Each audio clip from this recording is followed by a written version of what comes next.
Hello family, my name is Chris, I am your home gamer dad, and I usually don't like waiting this long into a campaign before making a video about why I backed a particular project for you guys, but in this situation I'm glad I did. There was a lot of very useful and important information that was given to us 4 or 5 days after the campaign went live that kind of give you an idea of what to expect from the campaign, what exactly you're putting your money into, and then maybe about what's coming in the future for the campaign or possible things that they're going to be making more of in the future, things along that way. So there's a lot going on with this one. This is one that I did not expect to actually back, but I was drawn into it because it's a wonderful story, it's a crazy world, and quite frankly, it's wild. So come aboard with me as I talk to you about why I backed Horror on the Orient Express, the board game from Chaosium Inc.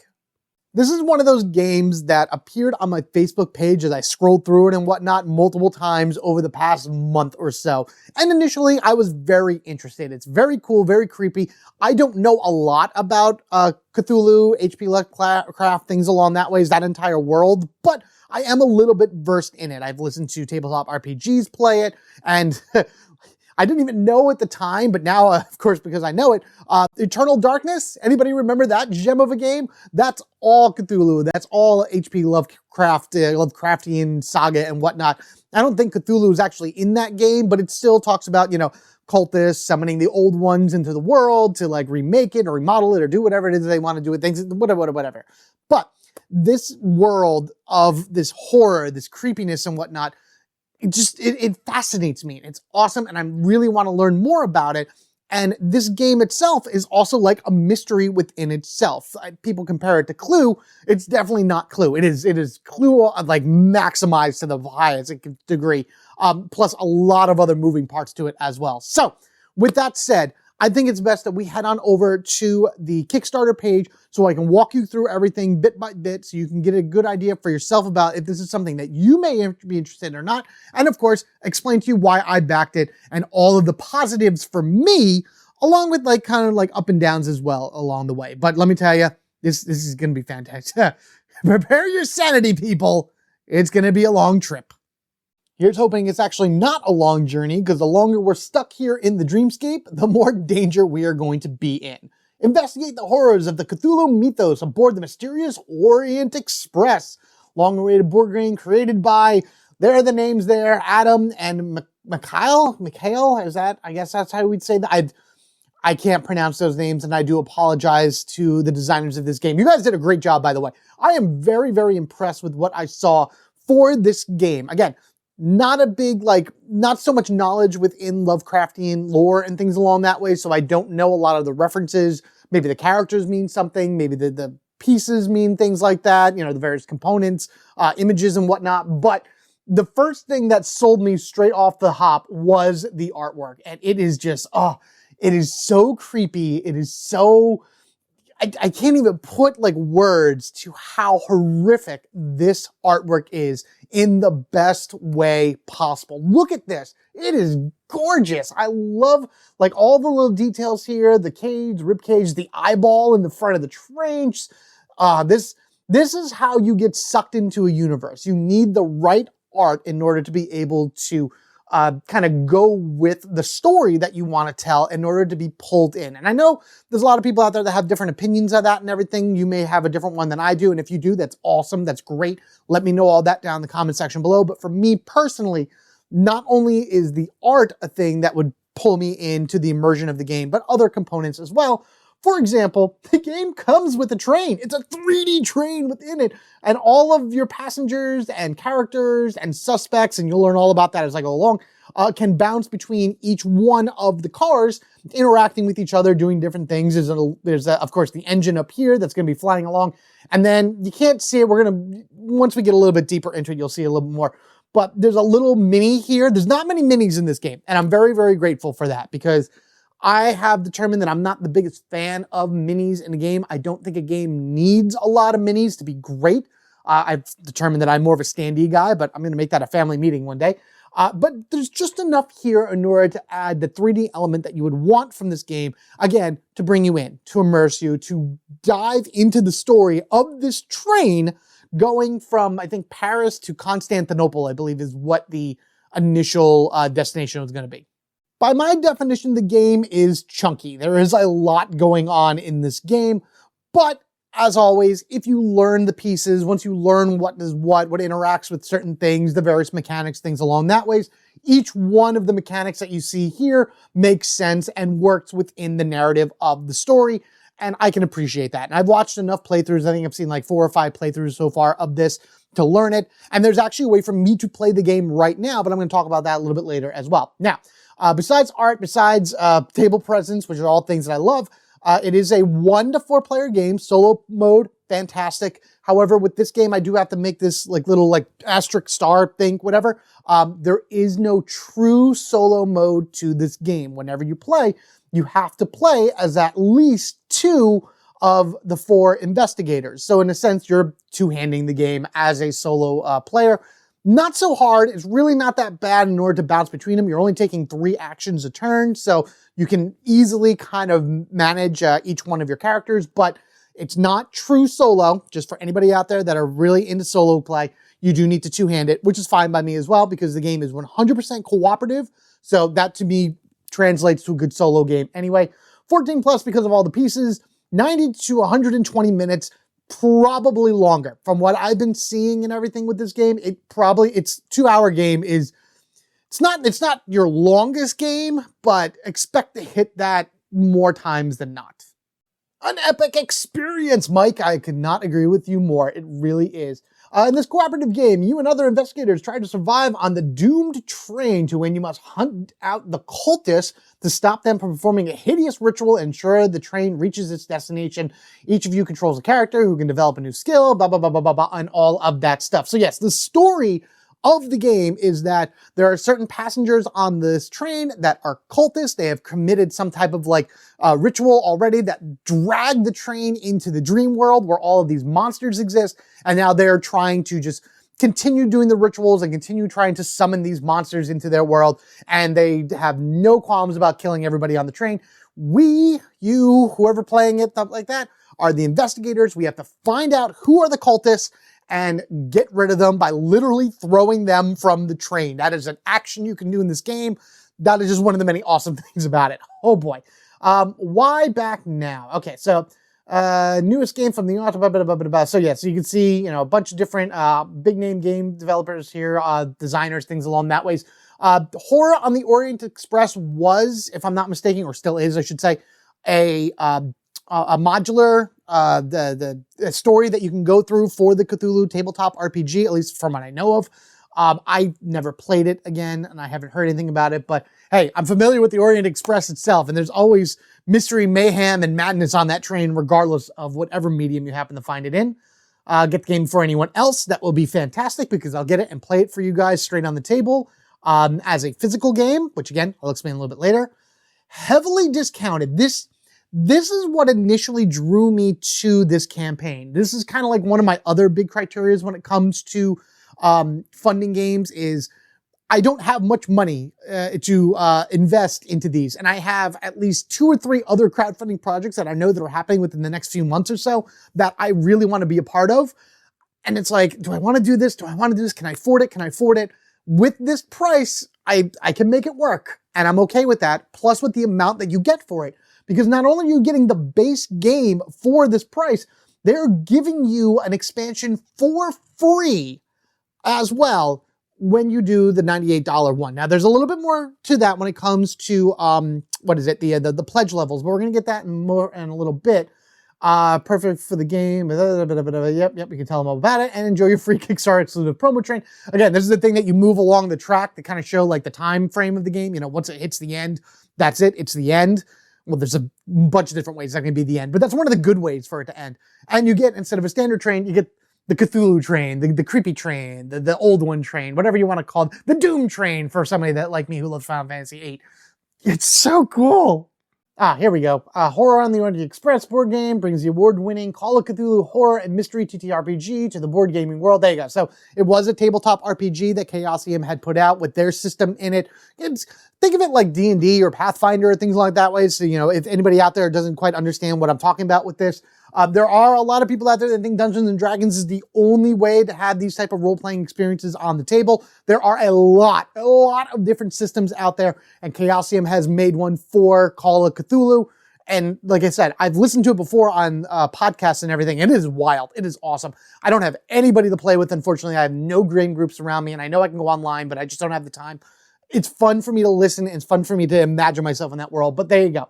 So it's this made into a board game. Now, choose your pledge. Here's where it comes with the pledge levels. Right now, there's only 2 pledge levels, but within the first 4 or 5 days of the campaign, this was it. First class ticket was your only pledge level that you have. And you got, for $98, you saved $72, which even when you add the shipping onto this, pretty much wherever you are in the world, it's still a great deal. You get the base game, you get that expansion, any of the Kickstarter stuff, that stretch goals, and then of course the promo train. So you get a lot of really cool things just from the base. Now, a few days later, they introduced this one, this VIP passenger, where they added in another expansion. This is the thing that I get why you do it. I've had Simon do this and a few other Kickstarters. I get why they do it in order to continue hype and excitement for the campaign as you go through it. But it's like, I intended to have that $98 spending, and now you're throwing something at me that's more money, and I know that, and there's going to be even more that's coming. So there's going to be more expansion. So I have FOMO. I do. I have a problem with that. I really, really do.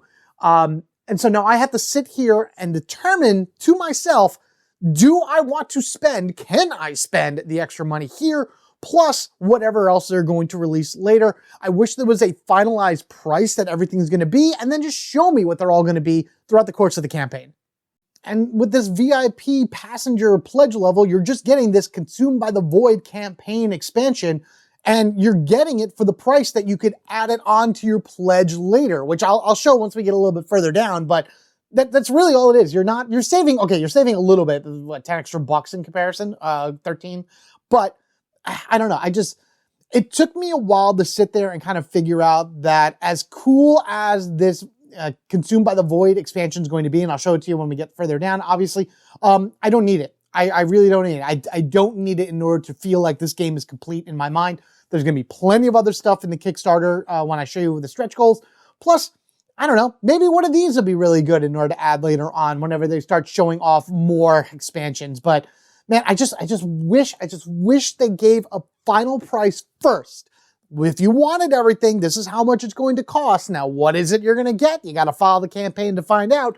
I'd be fine with that. That is more than fine with me, because it gives me and a lot of people out there the mindset of, okay, so it's going to cost this much. Can I do it? Can I work with it? Can I adjust as I go along? We'll see what happens.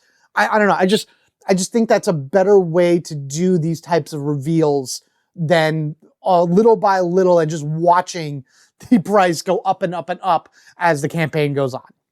All right, so we got a how to play here. You can either click and download the rulebook and read it for yourself, or you can play test on Tabletop Simulator. Now, I'm going to tell you guys this right now. I'm going to try this. I'm going to go ahead, and this is going to be something brand new for my channel, a Tabletop Simulator showcase. I mean, I have TTS, I've played it, I know pretty much how it works and everything like that. I'm going to give this a shot. I'm going to go ahead and record a session of Orient Express, Horror on the Orient Express for you guys, show you how it plays, show you the rules, show you how it works and everything like that. I probably won't do a full game. I may just do half, finish the game, and then let you know how it turns out and whatnot. But I think this is a cool idea. I like having the ability to play these games early before you put your money down. This way you know exactly what you're getting and kind of get a good baseline about it.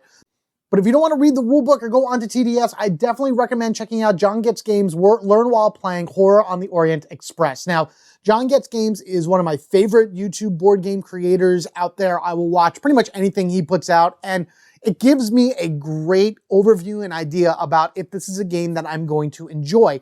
And when I watched him play this, I was hooked straight through from beginning to end. He didn't finish it, obviously, because this game is crazy long.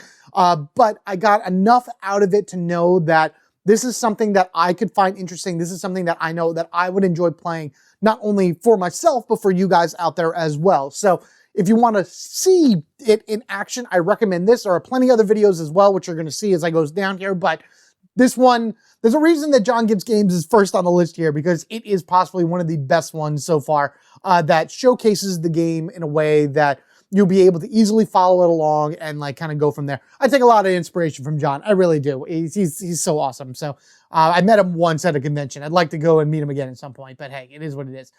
Anyway, moving along, we have the actual train itself.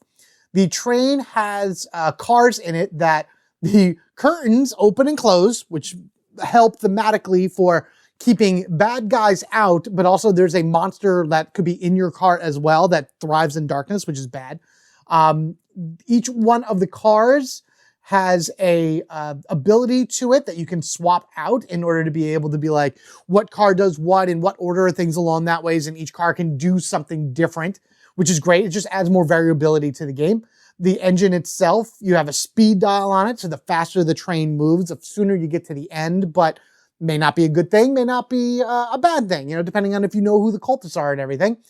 The investigators that you can play as, Bucky Burton, the retired... Again, these may be characters in Call of Cthulhu, in Lovecraftian lore. You guys gotta let me know if any of you down there are familiar with this, so let me know, are these characters actually there? Because I don't know.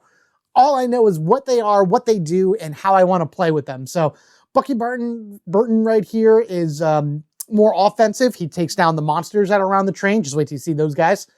Lucy here is a healer. Healing pretty much is changing the emotional state of the other passengers on the train, which, by the way, a big thing that draws me to Lovecraft games is the sanity mechanic, where you know, you're running around in D&D, you're fighting a giant monster, and you don't even blink an eye at it. Oh my God, look at this giant, massive thing of flesh and bone. Just kill it. Go, go, go. It never really goes into the psychological impact that an adventurer has when fighting something like that. Lovecraft, Call of Cthulhu, Chaosium, the way they put it in is sanity is just as important as your HP. You need to keep both of them high, or else you're going to be in for a world of trouble. And she kind of helps the passengers on the plane keep their plane. Oh boy, that's a sequel. Passengers on the train keep their sanity. Cedric Campton right here is a rich boy. He just kind of pays people off to learn various bits of information. And Katrina Kristoff is a chemist. She kind of does a little bit of everything, talking to people, fighting monsters, things along that ways. I like her special abilities and how they relate to her chemistry background. So the player boards are very detailed. You have your stamina up here, which is what you need in order to do basic actions. There's a bunch of different basic actions that you can do. Normally they all have 7, but there is an ability where you can get up to 9 and you remove the blocker and you're good. Everybody then has 5 main abilities that they have. Each one of those abilities can be upgraded further. You get a general ability at the beginning of the game that you choose from. So that's one variability to the game. You get what's called a lucid skill, which you would be able to do when you take a rest, which is another variability to the game.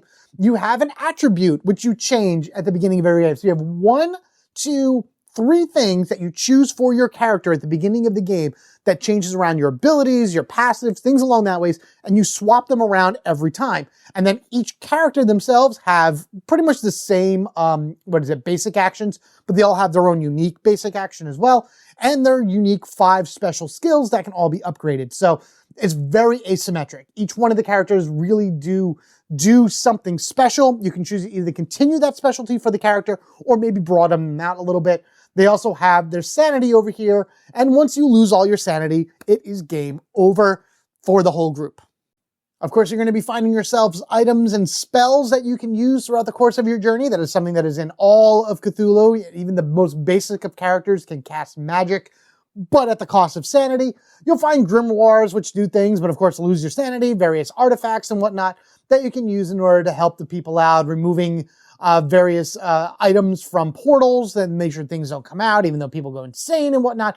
There's just so many different things that also can change every single game. Yes, you're doing the same thing every game, going from, the beginning of the track to the end of the track, trying to find out what suspect, weed out who the cultists are and everything, but there's so much variability, so many things that change from game to game that you'll never have the same game twice. There'll always be new and different things that you can try to hope for whenever you play. And of course, more and more dangers that approach every single playthrough.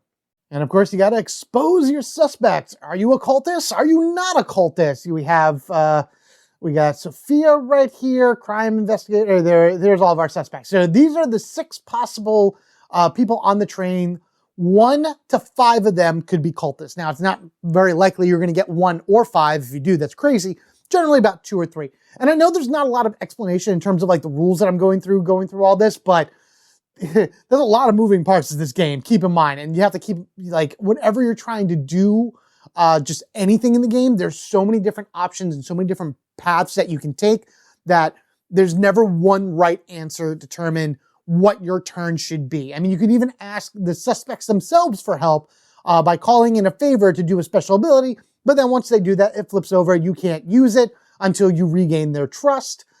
Each one of the suspects have things like these tiles on them that show destination. This is their desire, what they wish to happen throughout, while they're on the train.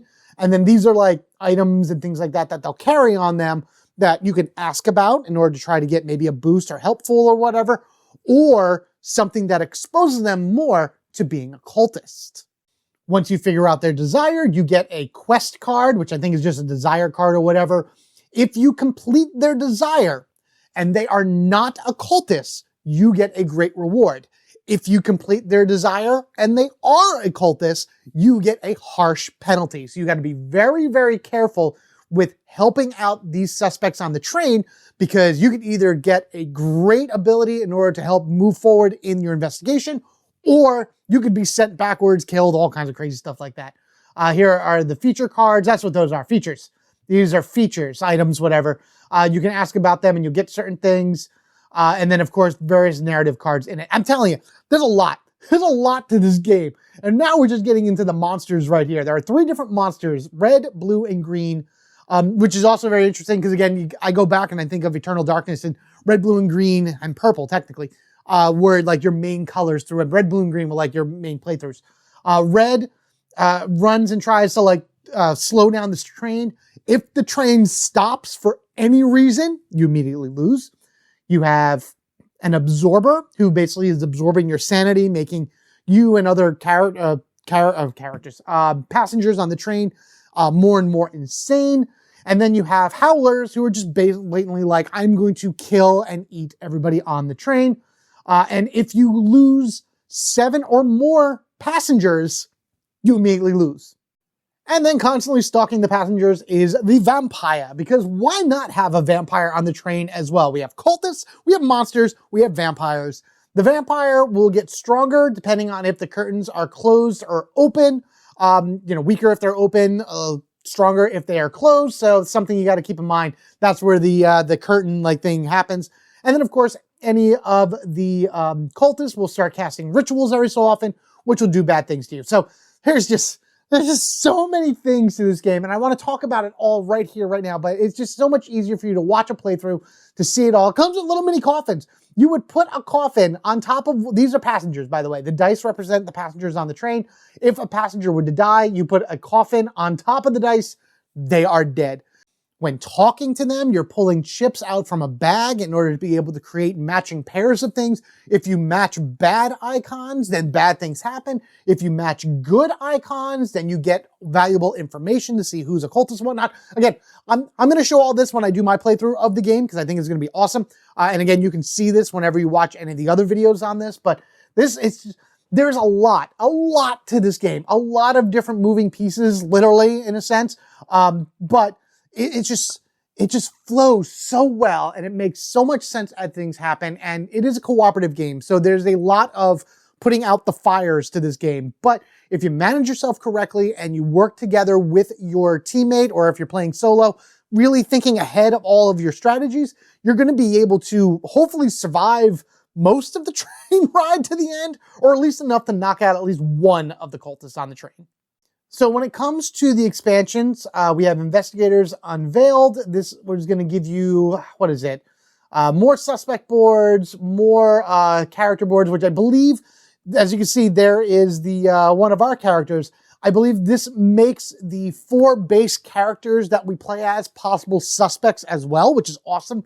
And then character portraits. So now all of the other 6 people on the train that would normally be suspects are now investigators. So it's a cool little flip that you can do with it, making that all your guys can now be bad guys and all the bad guys can now be good guys. And I think that's really cool. And I get why that's included. And that really does add a lot to the game, because now your suspect count has gone up, your player count has gone up, and that is amazing, or at least playable characters. As far as the Consumed by the Void goes, here's the price. It's going to be that regardless of anything.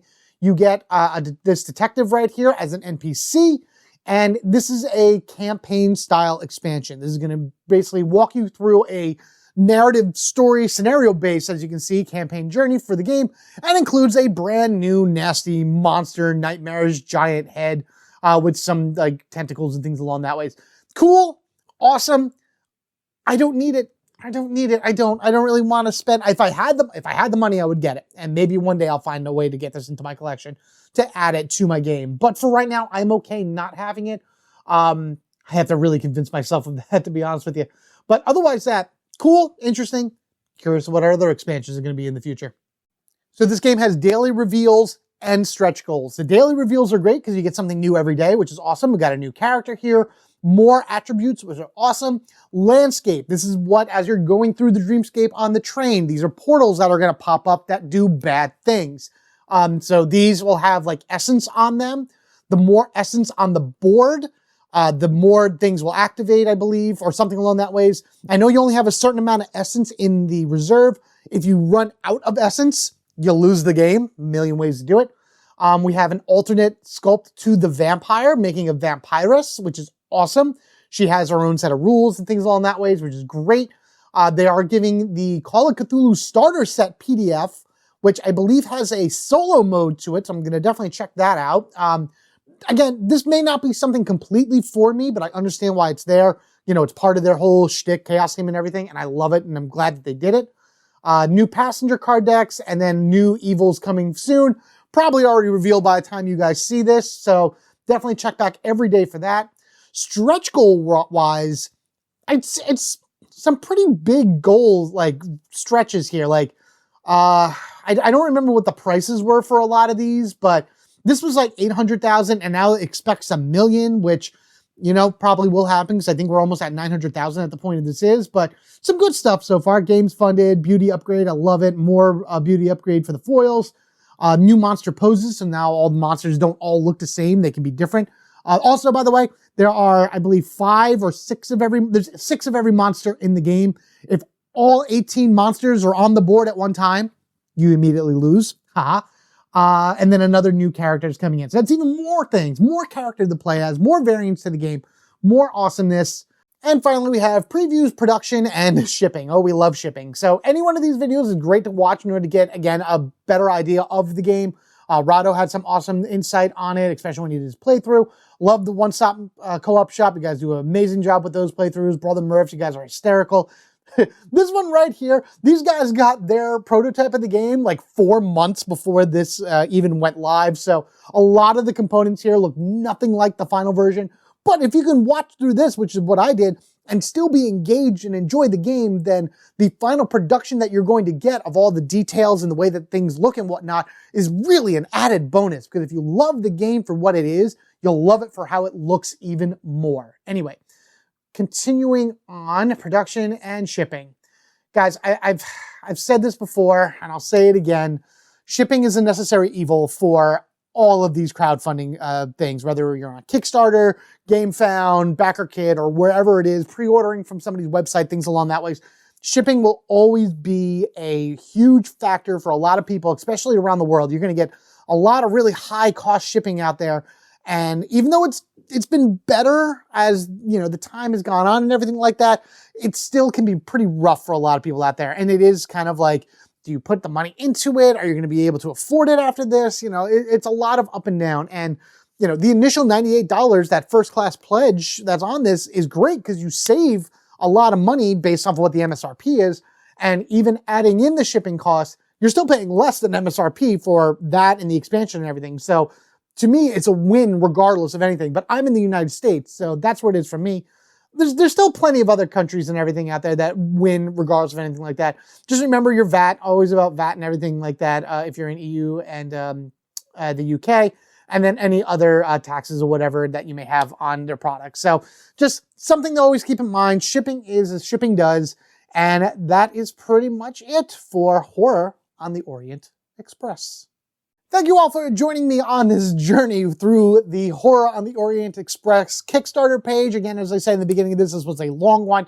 It's a long train ride to get from here to the end with a lot of things that we have to see, do in the middle of it all. But I hope that I was able to at least explain to a lot of you some of the different aspects of the game and aspects of the Kickstarter and things along that ways. Give you an idea of what's to come, what you can expect from it, and if this is something that you're interested in. Now, again, I'm going to definitely try to do this on a tabletop simulator. I really, I think I can do it. I really hope so. It's going to be something I try probably shortly after I finish editing and getting this up. And then just keep an eye not only on this Kickstarter, which is, of course, down in the description section below. Go ahead and click on that.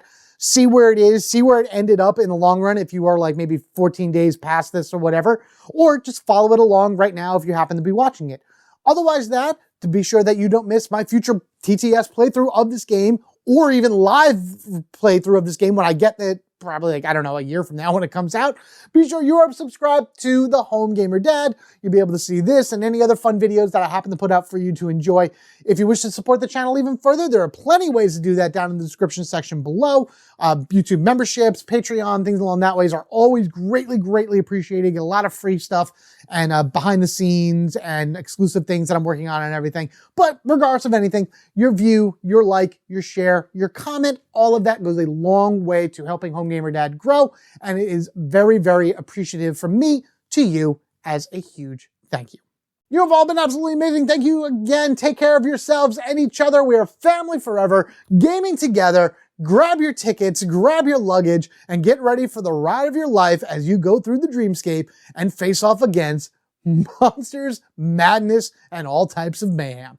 Until next time, you guys have a good one, and I will see you later.